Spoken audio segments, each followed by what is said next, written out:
Hi everyone, welcome back to our class. Now let's discuss about temperature regulation, or known as homeostasis, or state of balance inside our body. So let's know how does the nervous system can process this, the temperature regulation, which is very important for human survival. Homeostasis is a term coined by a psychologist known as Walter Cannon, which refers to an organism's ability to adjust to its physiological processes to maintain a steady internal balance or state of equilibrium. To achieve homeostasis, regulatory systems actively depend certain values or set points. No? Yung set point, ito yung value that is defended by regulatory systems such as core temperature or a particular body weight. Okay? So, there are values, no? Na serves as yung thermostat, yung sineset to maintain the normal functioning of all the parts of our body. Once deficits are recognized, no, the nervous system makes appropriate internal adjustments and motivates behavior designed to regain the ideal state. So what are these behaviors? Yung wearing a jacket, no, or going somewhere na may heat, no? Kapag medyo mainit naman, gusto ng medyo malamig, no? Yung may electric fan nasa harapan natin para medyo mag-cool down tayo, and so on and so forth. Those are some of the behaviors that can be channeled to maintain the balance of the thermostat or yung homeostasis. Okay, so the process of motivation both activates and directs behavior. So just like what I said. Moving forward, temperature regulation involves all the major features of the homeostatic system, precisely defined set point mechanisms for detecting deviations away from the set point, and finally internal and behavioral elements designed to regain the set point. So for the average normal body temperature, it is generally accepted was 98.6 Fahrenheit or equivalent to 37 degrees Celsius. This is the normal body temperature of a human person. Adaptation to temperature, okay, we call that thermoregulation. So this is how your body adapts to the rising and the dropping of the normal range of temperature. So ito yung process niya, thermoregulation. When the environment is not thermoneutral, the body uses more four mechanisms of heat exchange to maintain homeostasis. These are conduction, convection, radiation, and evaporation. The hypothalamus is the part of the brain helped keep the body's internal functions in balance. It helps regulate also your appetite, your weight, and of course the body temperature. Okay, there are two types of classifications for living things on how they regulate their internal temperature. We have endothermic and ectothermic. Endothermic, from the Greek word, means within. This is when an animal can use internal methods such as perspiration or shivering to maintain body's temperature. Like for us individuals, like people, mammals, and birds, no?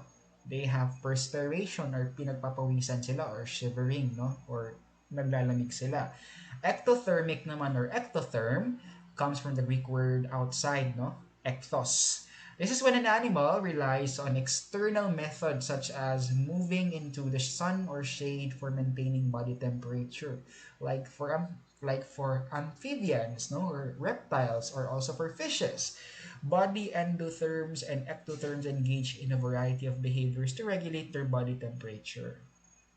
Okay, so yun, gumagawa sila ng paraan in order for them to regulate your body temperature. Ectotherms are more dependent on these behavioral devices because they do not share the endotherm's ability to use internal mechanisms for temperature regulation.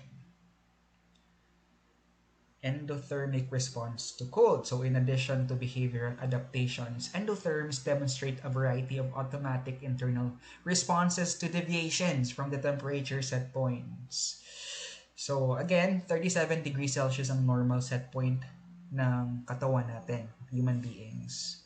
When internal temperature drops below this set point, we shiver. Nanginginig tayo, no? Shivering results from muscle twitches which can be so intense that the chatter together. Ganun, di ba? No, that is shivering. Blood vessels constrict, keeping most of the blood away from the surface of the skin where heat is lost is greatest. In some cases, blood vessel constriction is too extreme, leading to a condition known as Raynaud's disease. This condition produces sudden spasms in arteries, particularly those in fingers and toes, in response to cold. So, nanginginig, no? Nagkakaroon ng constriction, extreme constriction sa mga blood vessels natin. Endothermic response to heat naman, the body's core temperature refers to the temperature maintained for vital organs within the head and torso. So it should be maintained for the processes, no? To continue, no? To regulate the processes involved in the body. Although we can survive drastic changes in the temperature of the body's outer shell, much smaller deviations in our core body's temperature can have serious consequences. So, may term tayo na hyperthermia.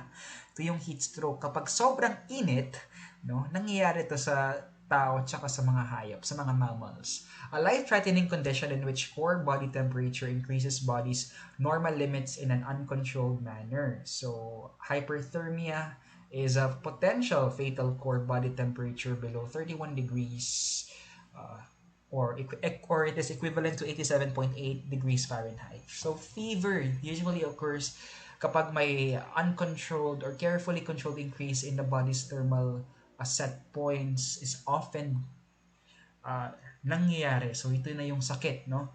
This can cause the body to experience severe heat, internal regulation, or yung temperature natin sobrang taas na.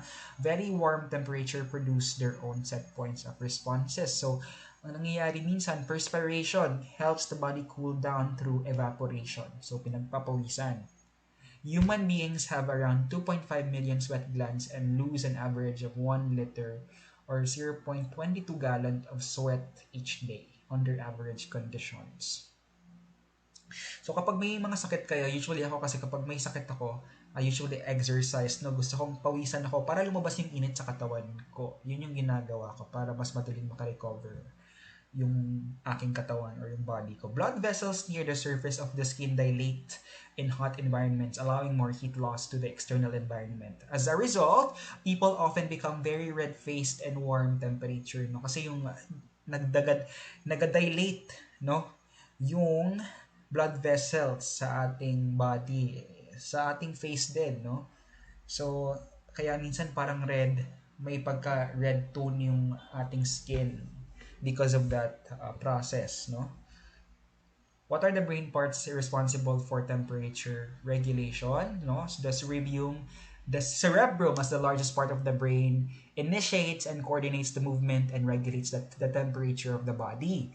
The hypothalamus, the brainstem, and the spinal cord produce a hierarchy of responses to changes in temperature within the hypothalamus that provides the most precise level of control. The hypothalamus then helps regulate or keep the body's internal function in balance. It helps regulate appetite and weight, and of course, body temperature. And also, we have the parts under the hypothalamus. We have the preoptic area and the posterior hypothalamus. They also serve as importance in maintaining the core temperature of the body. In addition to receiving input from skin and the spinal cord, the hypothalamus is sensitive to the body temperatures as reflected by thermoreceptors within the hypothalamus itself. So may mga thermoreceptors din tayo, no, inside us. That is the end of the lesson for temperature regulation. I hope you've learned something. Please read the textbook that I have provided you. Have a wonderful day. Happy learning and goodbye.